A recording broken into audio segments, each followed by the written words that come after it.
발표를 제가 한 적이 있고 그 슬라이드에는 조금 다양한 논점들이 담겨져 있었습니다. 근데 오늘 발표는 주최 측에서 두 가지, 그러니까 WTO에서의 논의와 그다음에 일본의 이제 최근에 그 펜텍 사건이라고 불리는 일본 동경 지제에서 이제 판결이 나온 것을 좀 위주로 준비를 해주시면 좋겠다는 말씀을 들어서 그렇게 자료가 준비가 되어 있습니다. 참고해 주시면 좋을 것 같고요. 아이고. 이런 순서로 진행을 해보겠습니다. 시계가 없군요. 예수 시계를. 표준 특허의 의미는 여러분들 다 전문가하고 상당한 경험들이 있으신 걸로 알고 넘어가도록 하겠습니다. 제약 분야 얘기를 왜 제가 여기서 뜬금없이 해보냐 하면은 제약 특허도 특허고 그다음에 표준 특허라는 건 특별히 어디 디파인이 제대로 돼 있는 건 아니죠. 뭐 디팩토 그래서 사실상 표준이라서 표준 특허로 들어갈 거냐, 그리고 표준 특허라고 그래서 뭐가 다르다 일반 특허랑 이런 것도 어디 법에 정해진 건 없습니다. 또 제약 특허도 마찬가지죠. 근데 이제 제약 분야는 법에서 특허가 연계제도라는 거 하고 그다음에 특허제도 연장이 있습니다. 제약 특허의 경우는 연구개발 많이 했는데 허가가 늦어져 갖고 실제로 독점권을 누리는 기간이 제한이 돼 있으면 그만큼 특허를 연장을 해주지 않습니까? 굉장히 기발한 발상인 거죠. 그런데 이제 그런 발상이 지금 특허법, 그다음에 제약특허 연계제도는 이제 약사법 같은데 규정이 돼 있는데 오늘 제가 설명드릴 뭐 엔타이수트 인정션, 그다음에 글로벌 로열티 이런 거는 법에 규정이 없습니다. 그래서 제가 이런 것도 우리가 특허법에 규정을 하는 것도 고려할 수 있지 않는가 하는 얘기를 지금 여러 군데서 좀 하고 있고, 우리 이제 지식재산처도 생기고 처장님도 정해졌으니까 지식재산처에서도 표준 특허도 제약 특허와 마찬가지로 법으로 규정할 거를 좀 규정을 해보자 하는 움직임들도 여러분들이 관심 있으면 조금 서포트를 해주시면 좋지 않을까 하는 생각에서 말씀을 드립니다. 분쟁 현황은 지금 뭐 영국, 독일, 중국뿐만 아니고 인도, 브라질, 콜롬비아 이런 데까지 되고 있는데 우리나라는 조용하다. 이게 조용한 게 좋은 건지 안 좋은 건지 잘 모르겠습니다.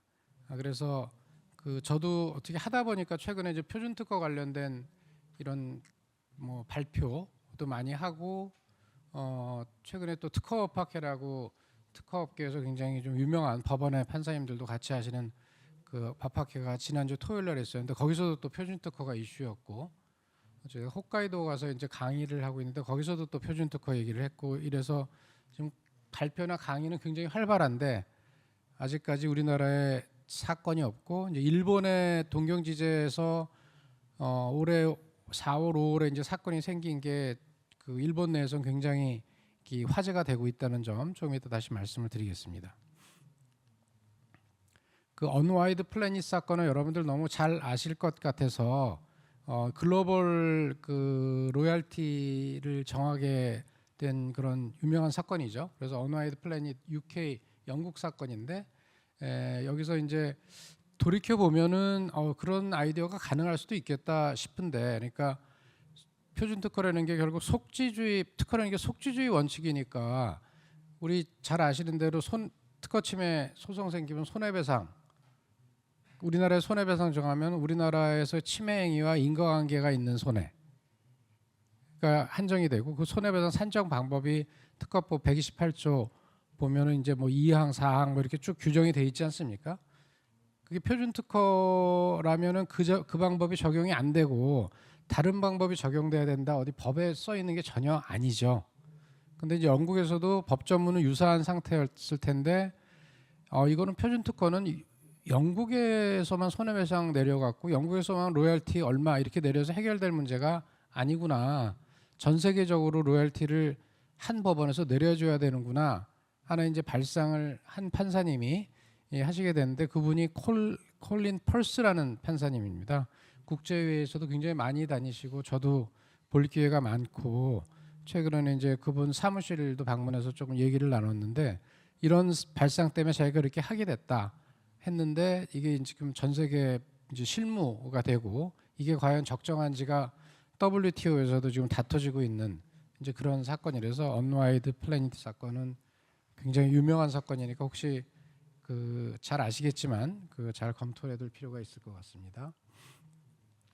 근데 이제 중국에서도 이제 월드와이드 로열티를 정하는 실무가 생겨서 이게 지금 이제 좀 이따 소개시켜 드리겠지만 과연 적정한 것이냐 하는 것이 논의가 되고 있습니다.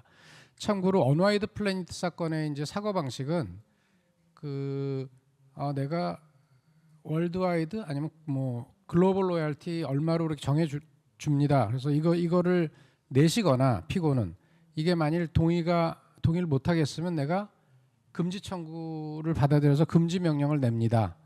하는데 금지 명령은 영국 내에서만 효력이 있겠죠. 기본적으로 영국 법원의 명령이니까 이제 그런 구조로 돼 있다는 점도 좀 부가해서 설명을 드리겠습니다. 그리고 AASI가 요새 뭐 많이 논의가 되고 있으니까 엔타이 수트 인정션, 그다음에 또 AA, 엔타이 수트 인정션.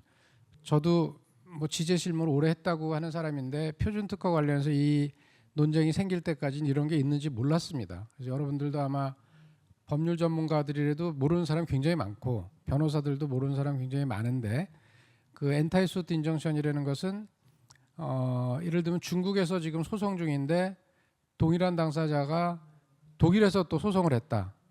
그러면 중국 법원에다가 우리 독일 소송은 좀 그만하게 해주세요 하는 그런 신청을 하는 겁니다. 그러면 중국 법원이 우리가 심리할 거니까 너 독일 그만해 이렇게 법원에다가 명령을 내리는 건 아니고 당사자들한테 너 독일 소송 이제 그만하세요, 취하하세요 이렇게 명령을 내리고 그 명령을 듣지 않으면은 뭐 거액의 그 위약금을 물리는 이제 그런 시스템이라서 뭐 있을 수도 있겠다 싶은데 지금 우리나라 법상은 어렵지 않냐 이제 이런 논의가 많이 있고 대신 AASI 이거는 이제 어떻게 되는 거냐면 우리나라에서 지금 심리 중인데 그 중국에서 가갖고 중국 법원에다가 이거 한국 심리 하지 못하게 좀 해주세요 이렇게 해서 중국 법원에서 그러면은 그 당사자한테 한국 거 하지 마세요 이렇게 명령이 내렸는데 그 명령에 대해서 또 한 번 한국 법원에다가 이거 중국 법원에서 한국에서 심리하지 말라고 명령이 났는데 그거 못하게 좀 해주세요 하는 게 지금 엔타이 수트 인정션인데 그거는 우리나라 법상 가능하지 않겠냐 하는 논의가 있습니다. 왜냐하면 한국 법원에서 지금 재판 관할이 있어갖고 심리를 하고 있는데 외국에서 그 외국 법원에서 그걸 하지 말라고 하는 것은 뭐 사법 주권이든지 뭐 이런 거 침해니까 그런 거는 가능하지 않겠냐 이론상 이제 그런 논의가 있다는 정도 말씀을 드리겠습니다. 그 지금 중국 관련해서 이제 WTO에서 그 두 가지 이슈가 있는데 조금 아까 얘기한 ASI를 발령하는 실무에 대해서 EU가 WTO에 이제 제소를 했습니다. 근데 그 WTO에 제소한 규정이 TRIPS라는 규정인데 TRIPS는 TRIPS 그래서 Trade Related IPR IPS 복수 그런 거의 약자입니다. 그래서 이 부분도 뭐 그렇게 그 많이 안 들어보셨을 수도 있을 것 같아서 주로 이거 조약이고요. 우리도 WTO 지금 가입을 했고 중국도 이제 가입을 했고 그래서 WTO 가입을 했으면 이거를 지켜야 됩니다. 근데 여기에는 보면은 지재권 보호 수준을 뭐 이만큼은 해야 된다. 그다음에 국경 조치 같은 거에서 세관에서 등록해 갖고 뭐 이런 조치도 해야 된다. 이런 의무 사항이 쭉 이제 규정이 돼 있는데 거기에서 이제 그 몇 가지 조항들에 대해서 구체적으로 오늘은 그 설명할 시간은 없을 것 같아서 EU가 이제 트립스 조항 위반이다. 중국 뭐가 위반이냐 그러면 중국 법원에서 조금 아까 얘기한 ASI를 발령하는 게 위반이다. 이렇게 해서 이제 제소를 했습니다. 그래서 여러 가지 조항하고 조문들은 나중에 기회 있으면 좀 보시면 좋겠고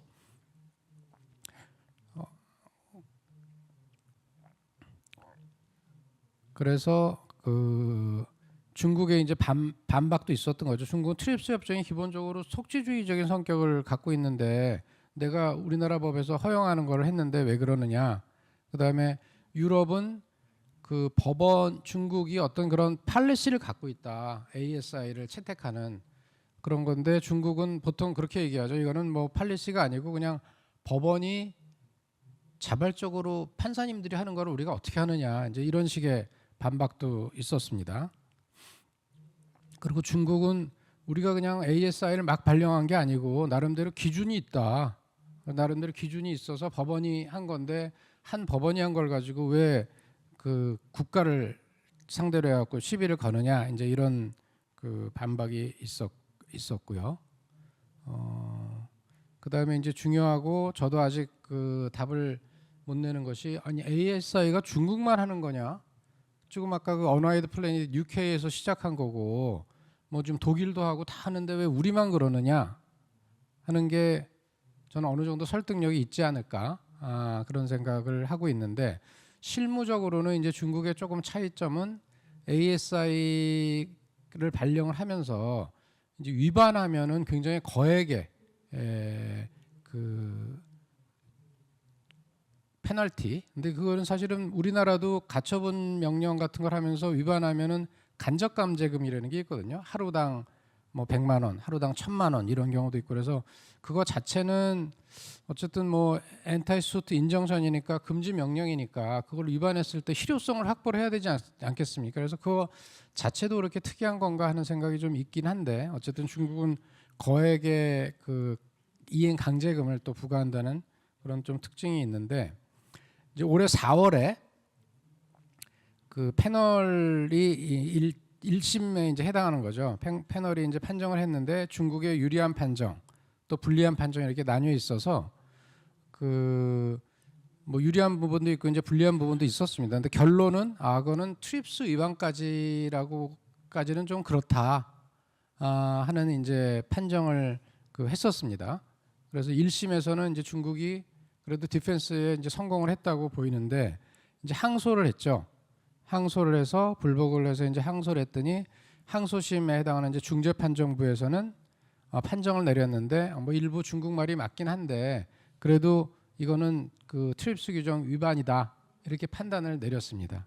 그래서 중국이 이제 이거를 잘 이행을 하고 이거를 해라 이제 이런 명령을 내렸는데 아직 중국에서 뭐 가시적인 움직임은 없는 것 같은데. 그러니까 중국의 지금 ASI라는 그 실무에 대해서는 이제 좀 제동이 걸렸다고 보이는 거죠. 근데 지금 ASI 관련해서는 제약 분야에서도 ASI가 나오고 있습니다. 그래서 제가 이걸 굉장히 유심히 지금 조금 보고 있는 이유는 오늘은 뭐 시간 관계상 소개를 못하겠지만 지금 AI 관련된 분쟁들 중에서는 이런 속지주의 결국은 이런 ASI라든지 조금 이따가 다시 설명드린 뭐 글로벌 로열티라든지 이것이 결국 속지주의의 한계 특허라는 게 기본적으로 속지주의인데 속지주의를 너무 막 집착하다 보면은 분쟁을 실질적으로 해결을 하기가 너무 어려운 거죠. 그러니까 삼성 애플 사건 때도 뭐 15개 이상 같은 당사자들이 거의 뭐 패밀리 특허 같은 거 갖고 소송을 동시다발적으로 그 진행을 하니까 그러면 한국에서 그러면 그 중에서 등록됐던 거 뭐 100개야? 그럼 한국의 판매액 얼마야? 한국에서 100억 팔았어? 그러면 손해배상 한국에서는 1억. 일본은 또 어때? 그럼 일본은 2억. 미국은 좀 많이 팔았으니까 4억. 뭐 이렇게 해갖고 지금 속지주의가 나갖고 판단을 받아야 되는데 그게 너무 효율적이지 않지 않냐? 동일 당사자들끼리 유사한 논점을 가지고 여러 나라 법원, 변호사는 좋을 수 있겠죠. 그리고 뭐 법원도 한가한 거 싫어하는 판사님들은 뭐 즐거워할 수 있을 것 같은데 그게 지금 문제가 있으니까 해결하고자 이제 글로벌 로열티라는 그 아이디어가 나왔고 엔타이수트 인정션도 어디 제일 적합한 데서 한 군데서 하면 되는 거 아니냐 하는 이제 사고가 있을 텐데 그 사고가 꼭 표준 특허에만 한정되는 이슈는 아닐 거다 하는 그 생각이 많이 듭니다. 그래서 AI 관련된 분쟁도 최근에 관심 있으면 이제 신문 많이 보셨을 텐데 학습권 둘러싼 분쟁들이 많지 않습니까? 근데 학습권을 둘러싸서 이제 저작권자들이 보통 소송을 많이 하는데 그 저작물이 예를 들면 뭐 뉴욕 타임스가 그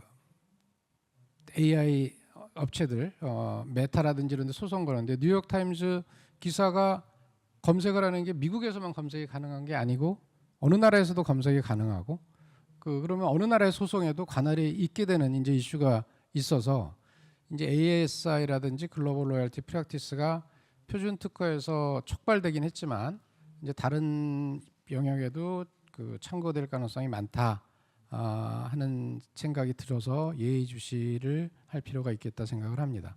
두 번째 이제 WTO 사안인데 조금 아까 말씀드린 글로벌 로열티 이거를 정할 수 있는 거냐, 중국이 할 수 있는 거냐, 또 이걸 갖고 이제 EU가 또 피티션을 낸 거죠. 요거는 현재 진행 중이고 눈에 띄는 것은 영국, 일본, 캐나다가 이제 참여를 했습니다.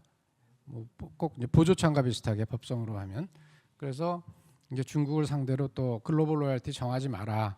근데 이제 글로벌 로열티를 중국이 정하면서 현재는 EU도 그렇고 영국, 캐나다, 뭐 일본, 뭐 우리도 좀 그런 컨선이 있겠지만 중국 업체들한테 너무 낮게 하는 거예요. 어느 정도 합리적으로 하면은 뭐 와이 나시겠죠. 중국에서 정해주고. 근데 제가 조금 아까도 우리 이종원 그 위원님 발표 듣고 하면서 중국이 이제 특허를 이렇게 막 갖기 시작하고 지배를 하기 시작하면 지금 이제 중국에서 글로벌 로열티를 낮게 하자는 움직임이 언제 뒤집어질 수도 있을지 모르겠다 하는 그런 생각이 들었습니다. 중국이 이제 이걸 리드해 나가기 시작하면 일단은 전체적인 그 트렌드는 약간 자국 기업들을 유리하게 하는 경향이 있는데 지금은 낮게 책정하는 게 맞지만 중국이 특허권자로서 굉장히 이제 강세를 보이면 이게 더 높아질 우려도 있겠다 하는 생각이 오늘 또 잠깐 들었습니다. 시간이 굉장히 잘 갑니다. 일본 문제 간단하게 설명드릴게요. 일본에서 이제 펜텍은 잘 아시다시피 우리나라 그 법인이죠. 근데 이제 한국에서는 제소를 안 하고 일본에서만 했습니다. 그래서 그 상대가 에이수스라는 그 대만 회사가 하나가 있고 또 이제 구글이 하나가 있었는데 이 재판장도 나카시마 그 재판장이라고 굉장히 좀 전향적인 성향을 가진 그 재판장입니다. 그래서 구글 사건에서 이제 최초의 금지 명령이라 해서 굉장히 이제 일본 내에서도 화제가 되고 있는데 아까 얘기한 언와이드 플래닛 냈던 그 콜린 펄스라는 재판장님도 그렇고 그러니까 이 표준 특허 분야 아니면 뭐 다른 분야도 마찬가지겠지만 한 명의 재판장의 사고 방식이 굉장히 영향력이 크다 그런 생각을 해서 제가 주위 사람들한테는 그 한 명의 IP 판사가 세상을 바꿀 수 있다 이제 이런 얘기도 하고 하는데 이 나카시마상도 굉장히 지금 영향력이 있는 판결을 했습니다. 그래서 에이수스 관련은 결국 요 에이수스는 금지 명령이 기각이 되고 손해배상만 나오고 구글은 금지 명령이 인정이 됐는데 어떤 차이냐 하면은 법원의 평가는 에이수스는 자발적인 라이센스다. 그래서 성의를 갖고 응했다.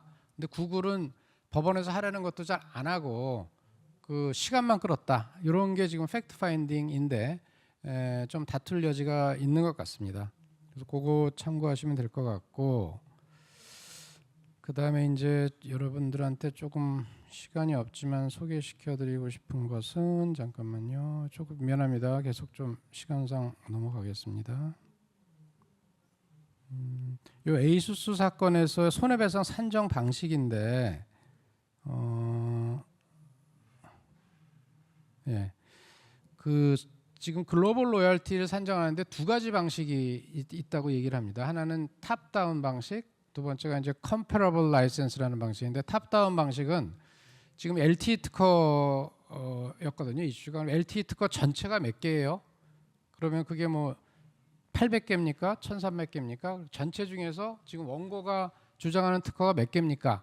그렇게 분모 분자를 정해서 거기다가 매출액을 곱하는 방식. 그걸 보통 탑다운 방식이라고 부릅니다.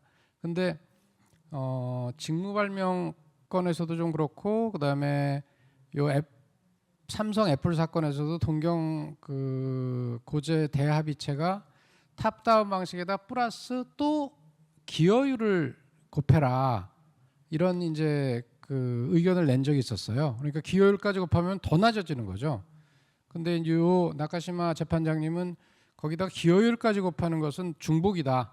그래서 탑다운 방식을 순수하게 LT 특허가 몇 개냐, 그다음에 원고 특허가 몇 개냐, 거기다가 원고의 매출을 이제 곱하는 방식을 그 채택을 했습니다. 그래서 여기 보시면 펜텍은 800개로 했는데 그 에이수스는 뭐 1,800개. 이걸 다 검토를 했더니 이제 1,300개다. 그렇게 인정을 했고, 그 다음에 거기에 이제 분모로 등장하는 펜텍의 특허는 몇 개냐?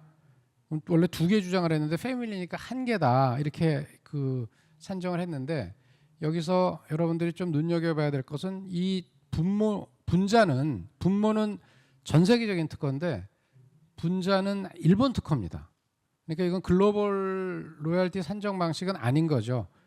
형식은 이제 그렇게 취했으나 이게 사실 글로벌 그 라이센스가 되려면 분자도 그럼 펜텍이 갖고 있는 다른 나라 특허는 몇 개예요? 이렇게 좀 해갖고 이제 됐어야 될 텐데 펜텍이 아마 그런 주장을 하지도 않았을 것 같긴 해요. 그런데 여기서 지금 분자는 일본 특허라서 그 일본 법원이 동경지제가 뭐 글로벌 라이센스 그를 취했다 이렇게 보기엔 좀 어려운 상황이라는 거 말씀드리고, 그다음에 매출도 일본 내 매출만 봤습니다. 그래서 이제 글로벌 라이센스 같으면 전 세계적인 매출을 보고, 지금 언와이드 플래닛 같은 경우는 전 세계적인 매출, 그다음에 표준 특허의 개수를 분모, 그다음에 원고가 갖고 있는 특허 개수 분자 이렇게 해서 이제 곱했는데, 그런 포맷은 취했으나 결국 일본 내에 한정된 그런 손해배상이고, 어떻게 보면은 분모도 그러면 일본 내에 한정된 LT 전체를 보는 게 좀 논리적으로도 맞는 면도 있었겠다 이런 생각이 듭니다. 그다음에 이제 두 번째가 구글 사건. 요거는 이제 조금 아까 말씀드린 대로 금지 청구가 나왔던 사건이라서 굉장히 일본 내에서 화제가 되고 있고, 일본에 이제 표준 특허 연구회라고 10 몇 년 된 연구회 열심히 연구합니다. 일본. 우리도 열심히 연구하지만 일본도 그동안은 사실 삼성 애플 사건 하나밖에 없었는데 열심히 연구를 하는 그런 연구회가 이제 굉장히 좀 신이 났죠. 일본에 하나 나와갖고 그런 상태라는 거 좀 나중에 참고해서 말씀드리면 될 것 같습니다. 그래서 오사카 지방법원에서 났는데, 요거는 또 구글 상대로 했는데 이거는 또 금지 청구가 기각된 거. 그래서 실제로 그 일본 판결문이 제대로 잘 공개가 안 돼 있습니다. 그래서 저도 펜텍에서 그러면 그렇게 해갖고 손해배상 얼마나 나왔을까 좀 궁금하잖아요. 공개가 안 돼 있어요. 근데 그냥 눈치를 보니까, 그리고 최근에 이제 나카시마 재판장님 만나서 보니까 뭐 그렇게 거액은 아니고 액수가 좀 미미하다. 그러니까 그 이기긴 했지만 펜텍도 뭐 만족하기 어려운 액수로 보입니다. 2분 남았는데 그 지금 표준 특허는 저는 굉장히 중요하다고 생각합니다. 여러분처럼 표준 특허에 많이 관여하는 분들한테는 중요한 거는 말할 것도 없지만, 저처럼 표준 특허가 업무의 일부인 사람한테도 굉장히 중요하다. 표준 특허에서 지금 논의되고 있는 이런 전향적인 사법적인 구제, 글로벌 로열티, 그다음에 ASI, 그다음에 지금 WTO에서 뭐 이런 지재권 가지고 이렇게 막 시끌시끌한 적이 거의 없었는데 지금 표준 특허 2건이 지금 올라가 있는 상태. 이거는 AI에서 우리가 분쟁의 리더십을 잡을 수 있을지에 굉장히 중요한 그런 논의고 경험이 될 수 있다 이런 생각을 하고, 그럼 우리나라가 이런 기회가 되면은 그런 글로벌 로열티를 정할 수 있는 거냐, 또 ASI를 바랄 수 있는 거냐. 지금 실무상 보면 뭐 못할 바는 아닌데 과연 또 그런 그 용기라 그럴까요? 하여간 그런 게 가능할 것이냐. 그럼 특허법 개정이면은 될 거냐. 특허법 개정하면 일단 되겠죠. 개정 단계에서 뭐 옆에서 어쩌고 저쩌고 할 수는 있지만 옆에서 하는 것들 잘 하면은 특허법 개정으로 하면은 우리가 리드도 할 수 있겠다. 이제 이런 생각도 하고, 그다음에 아시안을 그 대상으로 한 우리나라가 리더십을 발휘할 때 결국 지금 석지주의를 어떻게 극복할 건지에 대한 고민이 지금 표준 특허를 통해서 아주 적나라하게 드러나고 공부를 많이 하게 하는 것 같습니다. 그래서 결국 특허하고 속지주의를 어떻게 해결할 건지, 그다음에 우리나라가 아세안 지역에서 이제 리더십을 어떻게 가질지 얘도 굉장히 중요한 화제고, 그다음에 주제라고 생각하고 계속 연구가 필요하다 이런 생각을 하고 있습니다. 예, 그래서 오늘 시간이 모자르고 기회가 되면 질문도 좀 받으려고 했는데 어려우니까 여기 이메일 인포메이션 있으니까 필요하면 언제든지 이메일 주시면 제가 성심성의껏 답을 하도록 하겠습니다. 예, 이상 마치겠습니다. 감사합니다.